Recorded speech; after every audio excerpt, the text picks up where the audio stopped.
আপনারা এখন যেই জিনিসটা দেখতেছেন সেটা হচ্ছে গিয়ে আমাদের উদ্ধারকারী জাহাজ প্রত্যয়ের যে কিছু অংশ এখান থেকে দেখা যাচ্ছে।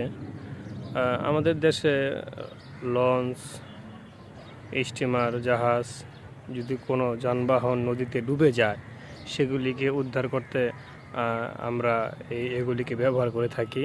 তো সেখানে সবচেয়ে বড় বড় দুটি নাম আপনার হামজা এবং রুস্তম। তারাই যে কোনো উদ্ধার কাজে ছুটে যান।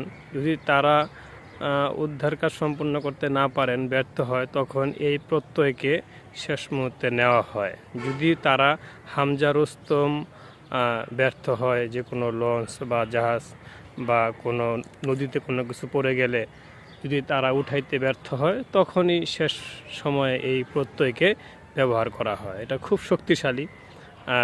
যে কোনো নদীর যে কোনো গভীরতা থেকেই যে কোনো কিছু উত্তোলন করা সম্ভব এটার ধারাতে। ঠিক আছে, খুব শক্তিশালী। আপনারা দেখতেছেন এখান থেকে প্রত্যয়ের কিছু অংশ দেখা যাচ্ছে।